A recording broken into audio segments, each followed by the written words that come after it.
Hi, everybody. I feel like I haven't done an Instagram Live for a while, so I'm a little out of practice, but I'm excited because I am going to be talking to Erin French. She is the author of Finding Freedom. Hi, everybody. Nice to see you guys. I know, I feel like I haven't done this for a while. Anyway, Erin French is the author of Finding Freedom. You know, I talked about on Twitter recently that I wanted to join a book club. Hi, Jake Murphy. Thank you. I love you too.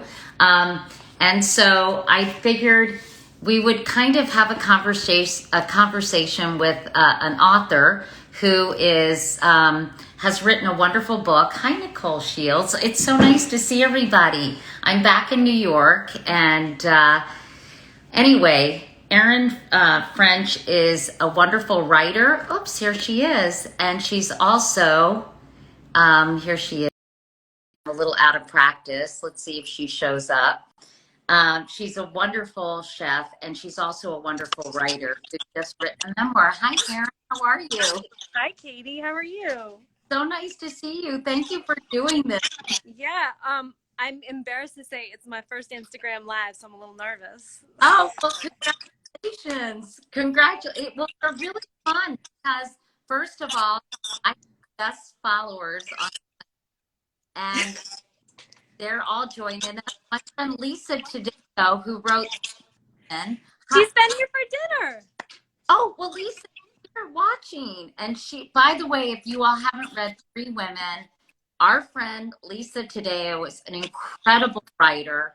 And it's such a fantastic book. But we are here to talk about Erin's book, Finding Freedom. How's it going, Erin? What has the response been, and how are you feeling about everything?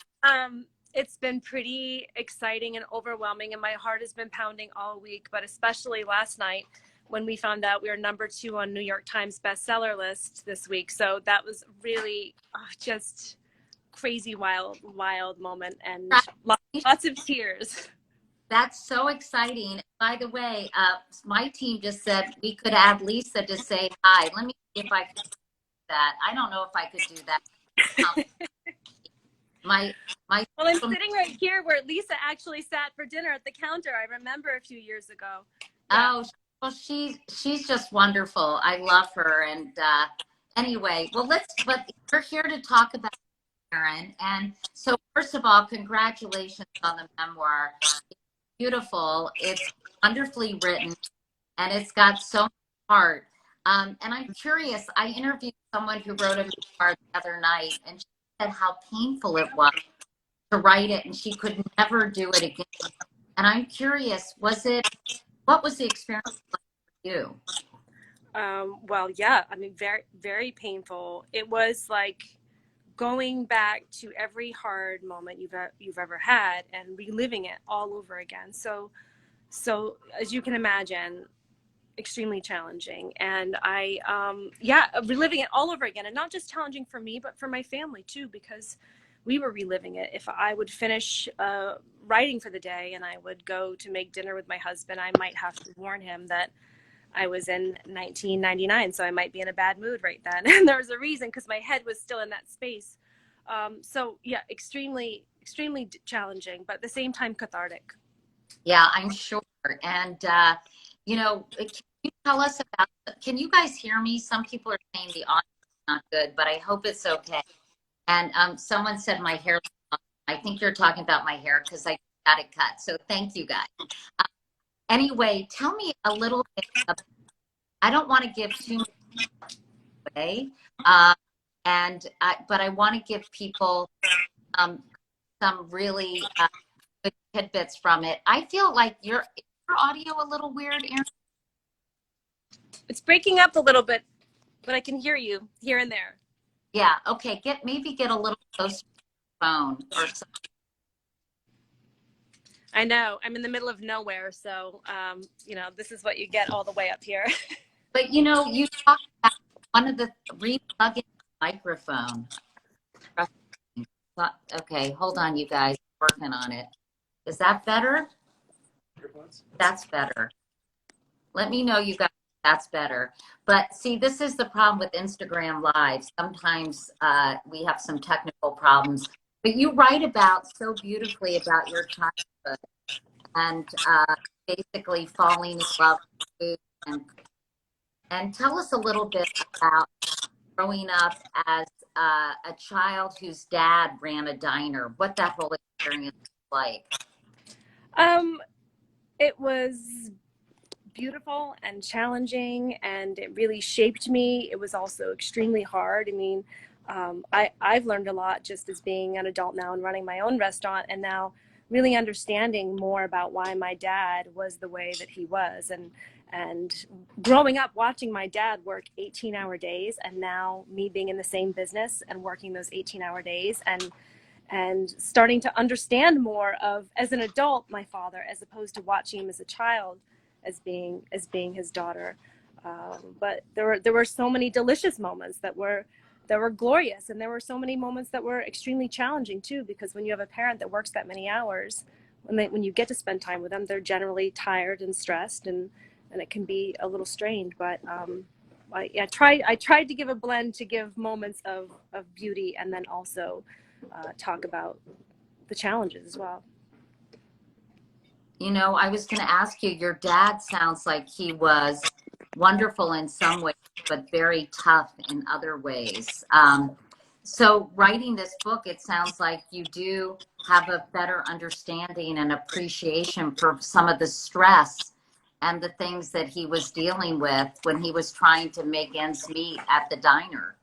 Yeah, completely. And it really took seeing it from like being a child and watching your parent be that parent, and then becoming, I mean, there's so many patterns that I ended up forming, some of them not so good, because I grew up learning these patterns, and everything, even down to, you know, what I do for a living now is all because of my dad. And for me now, I'm really conscious on, how do I break some of those patterns? How do I have more balance, but do something that I love so much? How do I run a restaurant, but not have it run me into the ground and run my family into the ground as well? So I learned a lot, and I have sympathy for my dad, and there were things that happened, but they made me stronger at the same time. So even those hard moments, I have no regrets for those moments, and he was doing the best that he could do, and sometimes that's what it's like being a parent.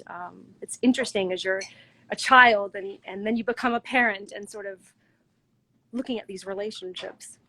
And appreciating some of the challenges. I think one thing that your dad clearly gave you was this love and appreciation for food. And I think when we talked the first time I said hello to you, I talked about this book. You write so beautifully and provocatively about food. I think the person who reviewed the book for the Wall Street Journal noticed the same thing, Erin. And I was going to read how you described a donut. You said, Graham stood before us now with the plate of freshly fried donuts. We each grabbed one and bit in. Steam rose from our mouths. The warmth, the crunch on the outside that yielded to the softness inside, the delicate hints of nutmeg and vanilla, and the subtle sugary sweetness. It was the best thing I had ever tasted in my entire life. We cooled our mouths with swigs of fresh cold milk in between.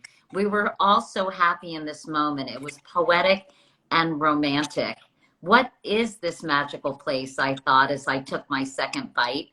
And, you know, it's so funny how these memories of food are so infused throughout the book. Whether you're talking about Pop-Tarts or the submarine sandwiches that your father packed for you when you went to school. Your dad, how did you fall in love with food? And what do you think it was that made you say, this is my passion. This is what I want to do with my life?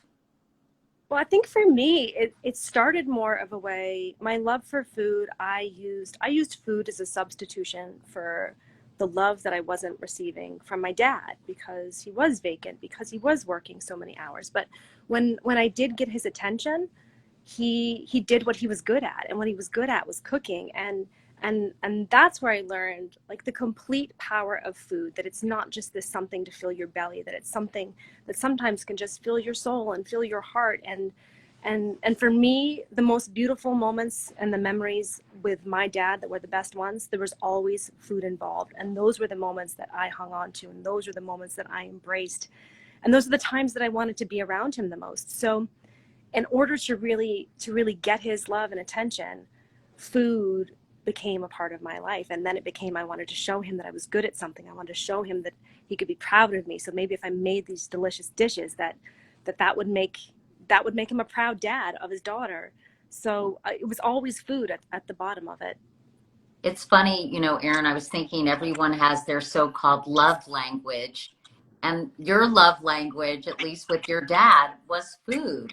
And that's really how you communicated. That's how you sought his approval. And yet, when you were 20, things came crashing down. I mean, it was ultimately a very positive thing, but you got pregnant and you had to drop out of school. And can you take us back to that time and how that changed the trajectory of your life?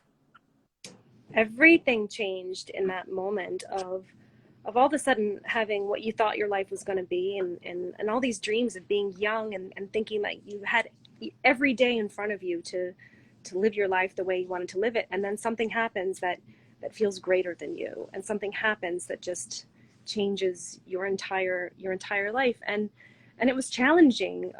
It was challenging because, first of all, I did not have my father's approval, and all the time that I had spent trying to seek his approval, and trying to get my dad to be proud, I had just wasted it all. It just was all for nothing, because I was back to square one all over again. But it was also, it took me back to food. It took me back to when I was feeling really low, and I lacked a bit of self-esteem because I felt deflated about things that had happened.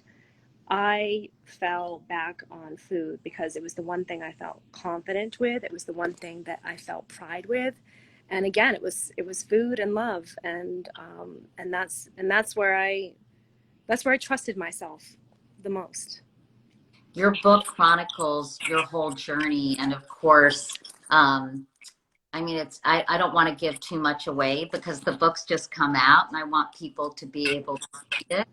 But, you go through some very difficult times with your first marriage.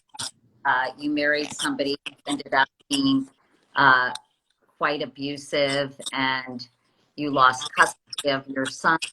And then, of course, you had to go into rehab, which was incredibly painful. Um, you are very graphic in your description of your time in Erin, and it must have been difficult to revisit that. And tell me about the process of writing about that and bringing back those very difficult memories. Yeah. Well, I took I called each chapter in my own mind an essay, because it felt a little bit easier to think about it in that way, as opposed to thinking like, oh my gosh, how am I going to go back and write about this really hard moment? And I wrote the book while I was writing it, a bit to myself, and to put things to bed, and to also, it was just such a crazy time that I pushed through so fast, and so quickly, because it was such a devastating time, that I didn't really stop to also take in some of the details. So for me, that gave me a lot of peace, and that gave me a lot of strength to go back to those moments, especially now, like knowing that I did get on the other side of it. So to know that the story ended up all right, and to go back to those moments and go, oh my gosh, remember how hard it was, remember how hard you had to dig. And it really, the end of it, really caused me to have peace and a feeling of celebration, because if I hadn't have had those moments, I would not be where I am now. And it's really hard moments that where you have to dig deep, and it's where you find your greatest strength sometimes. So it was really, really important for me to go back and go to those moments. I want to talk to you about the love kitchen, but I also want to talk to you before we talk about your life now and this crazy phenomenon and this huge thing that happened at the restaurant in 2016. But what are you hoping are the messages and resonate with when they read your story or their, your experience? Well, I think there were so many relatable American moments in this story. And I've been getting messages from people who have read it, and it's really interesting to see what people gravitate to and what they grab onto. And I think because there are so many um, moments that happen, whether it's divorce or it's addiction or it's being a single parent or fear. I mean, all heartbreak, all of these things that happen, divorce, that are things that happen that sometimes we like to just sweep under the rug, and we don't like to talk about them because we feel imperfect. And for me, I know that when I had some of my deepest and darkest moments, just so deep and so dark, I felt so alone.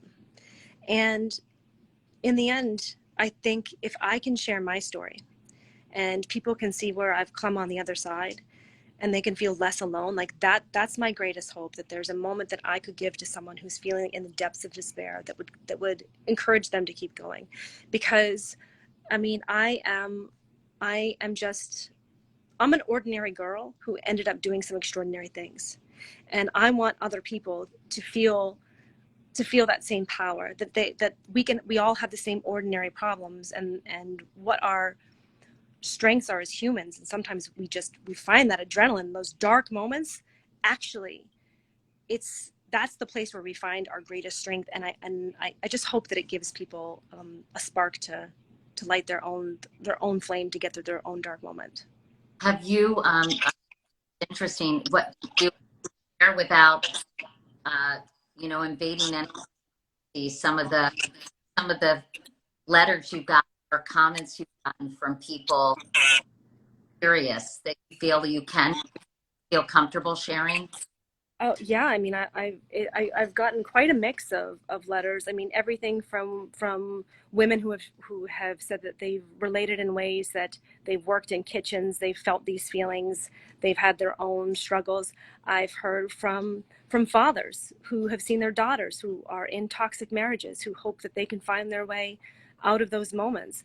I've heard from mothers who have had daughters who have suffered from addiction and have lost everything. And it's really the commonality of it is that it's all people who have either experienced pain or are currently in pain, who are looking to find their way out of that moment and get on the other side of it. And so regardless of whatever the struggle is, whether it's divorce, whether it's toxic relationships, whether it's addiction, whether it's depression, whether it's just feelings of just low, it's all a common problem. And so that's the commonality that I've been getting from people. And That's so moving. That must be so yeah, gratifying to touch people in that way. yeah, I mean, I knew to put myself out in this way and to tell this very vulnerable story, I knew that it would be worth it, taking it on the chin, if it just changed one person's life. If it changed one person's life to give them the strength to say, I can carry on, then it mattered. And the fact that I've already received hundreds of notes from people that it's just, it makes every word in that book all the more worth it. I feel like I'm getting the a little emotional watching you because obviously it's been an incredibly emotional experience. Yeah, it really has. But it's been heartwarming too. It's been emotional. It's been a little terrifying, but also very, very heartwarming. How important was having passion for something? In your case, food. How important was that to when getting to the other side of many of the challenges, toxic marriage, addiction, parental disdain, all those failure. Um, and how did your passion for food and for preparing food and nourishing people, how did that sustain you and get you to the other side? How important was that?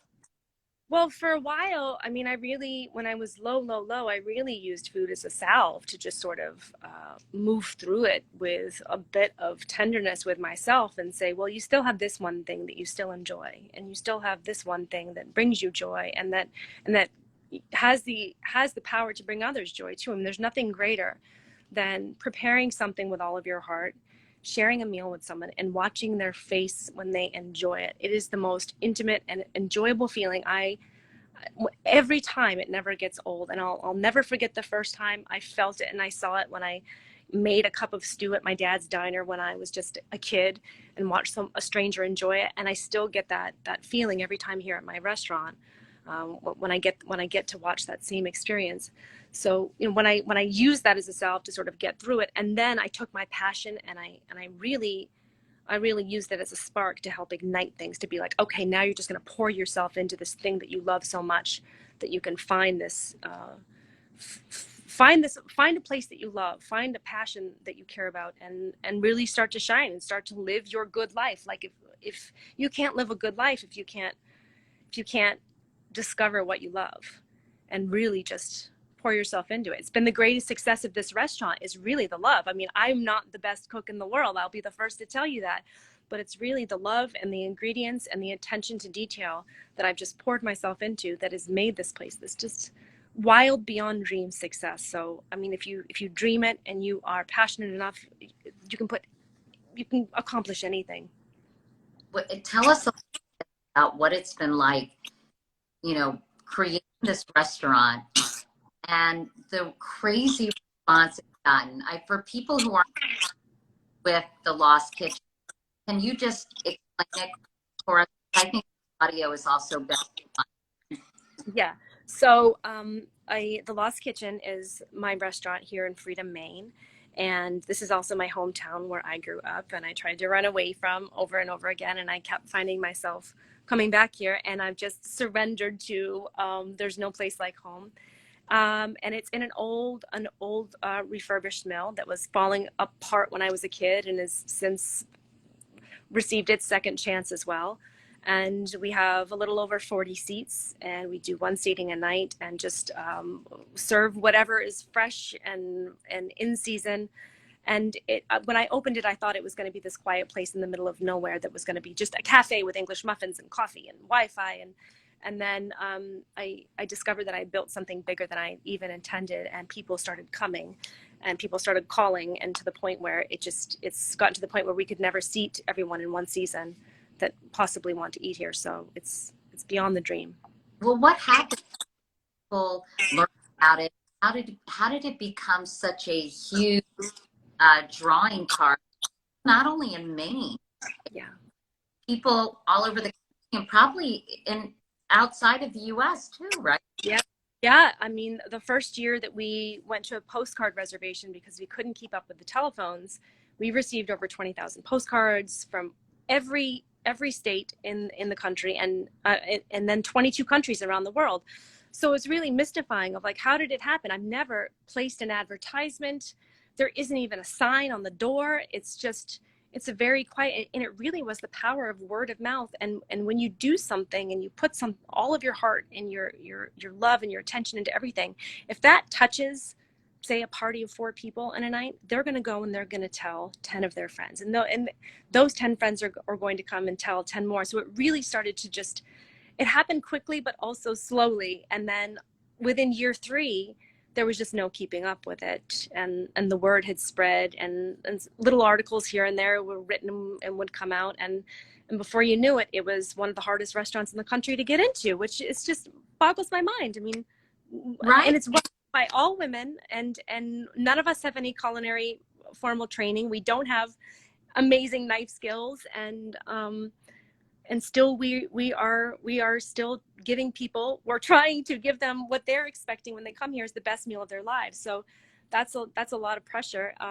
and it's also been it's been terrifying, but it's also been a blessing, because the more people have come here, the harder they've pushed, the more expectations rose that we didn't ask for. We had to rise with it. And so it's made us all stronger. It's made us better cooks, and just, you know, and the confidence level of us as a team of women out here doing this in the middle of nowhere. It's been really, really heartwarming, and we have grown, and the sisterhood has grown just immensely. We feel so empowered, and It's I that beautiful. I want to remind people talking to you guys. I'm talking to Erin Friend, who wrote a book called Find Story, Remaking a Life from Scratch. Erin is started a restaurant called The Lost Lane, because sometimes people are in and out of lives, Erin. So I'd like to just remind you. We got a question, and I'm sorry my audio is so, but somebody on social media, Erin, asked, what do you do to foster your friendships? Tell us about, establishing this group of women who work at the restaurant to do that. It really came about organically. And if I could explain to you, the first year that I opened this restaurant, there was a lot of disbelief and a lot of naysayers, because I was a woman in a very male-dominated industry who was attempting to open a restaurant in her hometown in the middle of nowhere with 700 people. And there were a lot of people who didn't believe in it.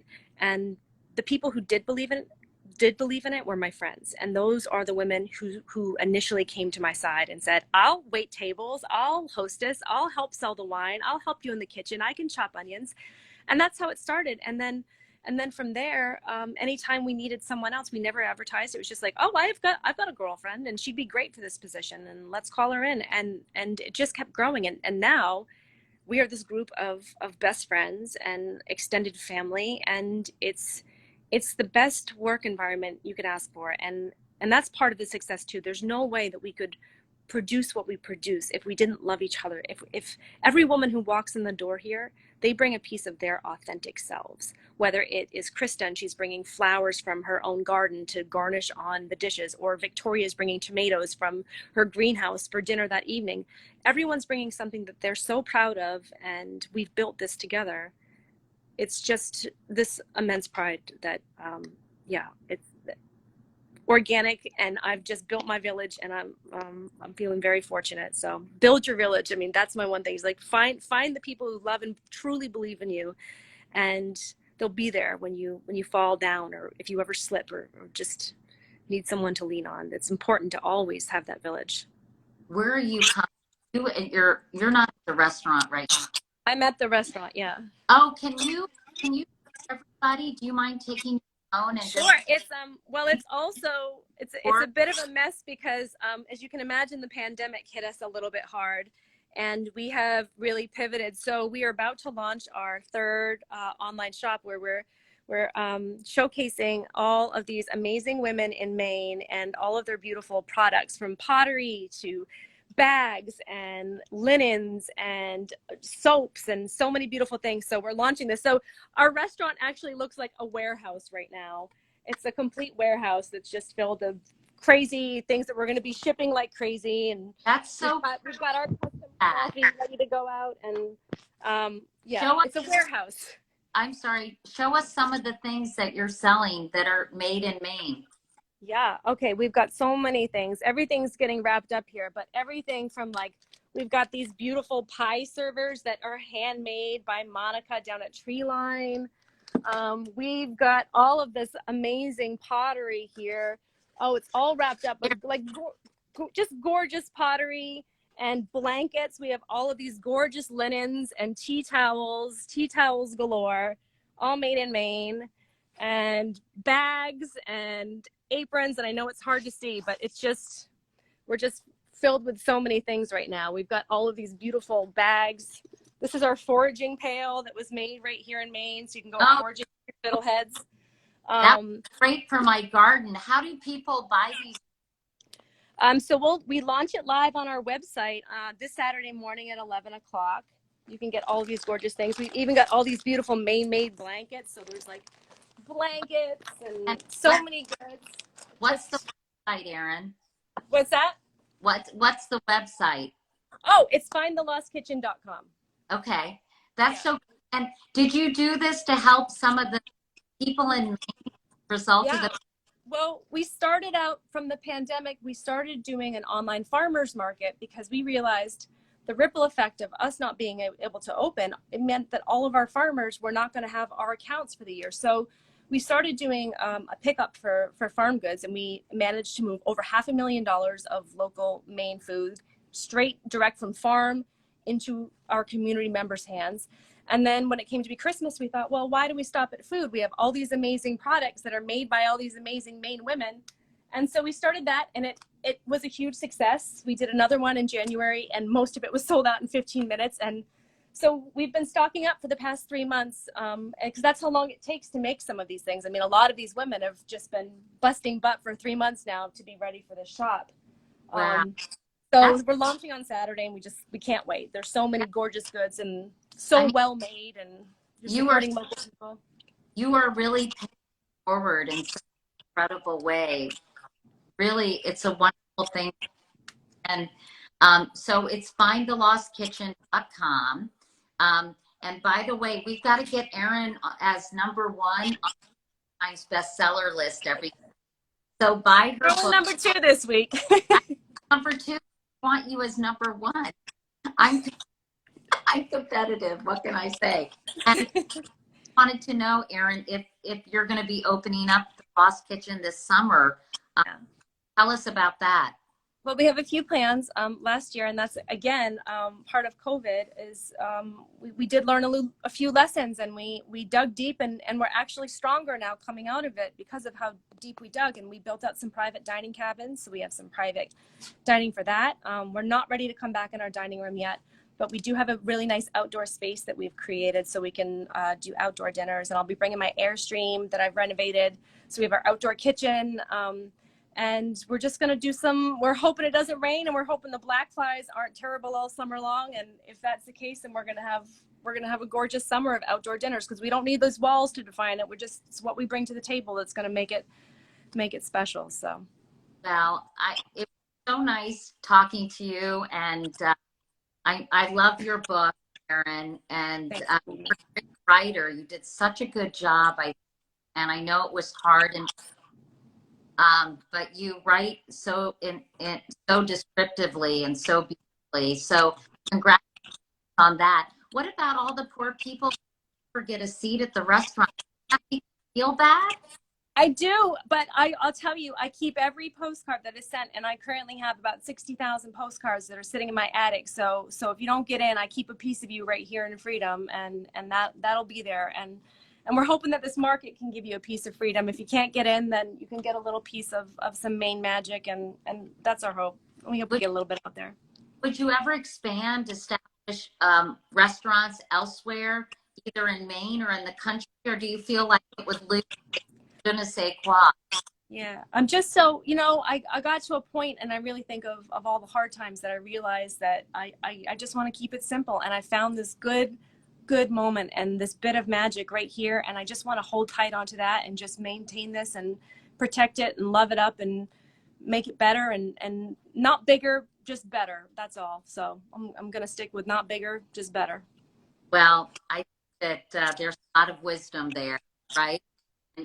And being happy with what you have, and holding it close, and as you said, just appreciating it, making it better. It sounds pretty good as it is right here. It's important. I think we all learned that lesson in COVID. It's about getting back to basic and simple and appreciating the little things. So absolutely. Well, I'm so happy to talk to you, and I know all of you joined us.